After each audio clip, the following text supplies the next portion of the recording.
I just finished reading In the Woods by Tana French, and I have a question. Before I ask this question, though, I think we should go over the plot.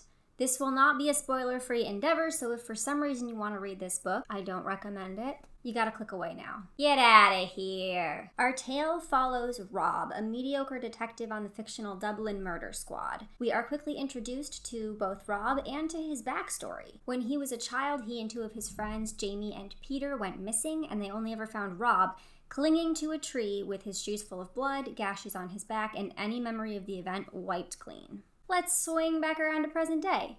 Rob and his partner, Cassie, are called to a crime scene in the very same woods in which Rob was found as a child.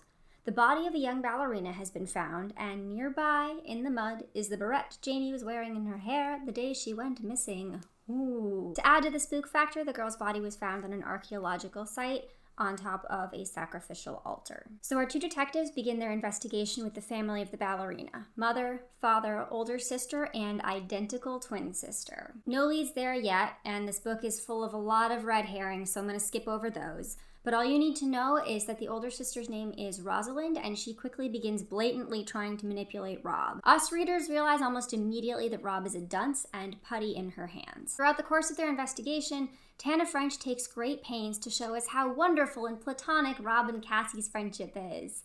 It's so nice. They both love each other so much, platonically. The thing about Tana French is that she really is an excellent writer. I was fully entranced by the first around 60% of this book.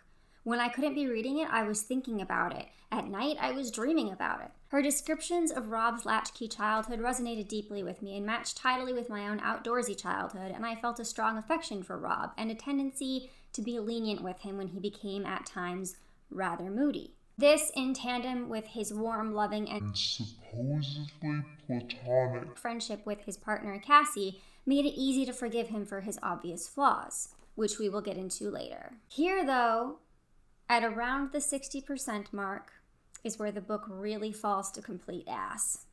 Rob and Cassie sleep together or are intimate. We are not given a lot of details, which is fine by me. And Rob starts ignoring Cassie altogether. Basically, Rob's a major dick. And again, for about 60% of the book, I was willing to forgive him these traits because I so loved his friendship with Cassie. Of course, the author took great and admirable pains to make their time together drip with warm nostalgia. Sometimes, though, she took too many pains. She drops her attempts to subtly weave it into the narrative and instead clubs the reader over the head with it like you're a baby seal and she's a hunter desperate to prove she can kill something. Rob behaves like the worst piece of dick cheese in the world and takes a steamy old donkey dump on his friendship with Cassie. Even though he was the one who instigated the night of intimacy, he does some impressive mental gymnastics and ends up asking one idiotic question. How could Cassie have hurt me like this? Oh, Rob, you stupid mother. I spent the rest of the book waiting for Rob to snap out of it, to make amends, and to take action. Only, he doesn't snap out of it. Ever. Not for the rest of the goddamn book.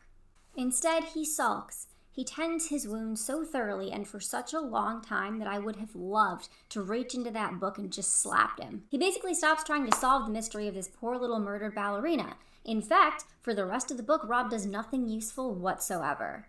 Everyone around him is taking action and getting justice for this girl, but Rob just drinks a lot and continues sulking. Then, at the end of the book, it's revealed that he donked up the case so bad that a psychopathic murderer gets away free. Fuck you, Rob. So the book wraps up with older sister Rosalind having been the killer, although she manipulated a proxy to do the actual deed in her place. Cassie had recognized very early on that Rosalind was a psychopath, but Rob's thick skull remained impervious to the truth until Cassie caught Rosalind's calculating and heartless behavior on tape. Unfortunately, the case is bungled so severely that Rosalind is spared any repercussions from her actions despite having a taped confession. We never learn what happened to Jamie and Peter, and Cassie and Rob never mend their broken friendship. So this has been a very cursory look at what was actually a fairly complex book, but I've hit all the points that are relevant to our purposes here. If you have read the book and you think that I missed some relevant points to what I'm about to say, just let me know, and I would be interested to hear those, frankly. Now on to the point that I'm making. On to the question. Now, this question is not what you might think. For example, I'm not asking what did happen to Jamie and Peter. Does Rob ever get his shit together? Will Rosalind ever be brought to justice?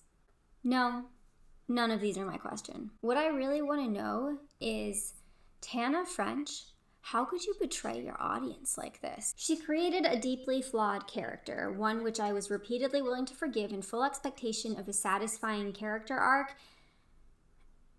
which ended up not being so much a character arc as a sheer plummet off a cliff. So in order to discuss that, we're going to have to look at Rob's flaws, which are very evident from the beginning of the book. First of all, the way that Rob talks about women makes me sick. He's no outright misogynist, but he likes his women to look young. Very young. Uncomfortably young. No, he doesn't actually like them underage, mostly.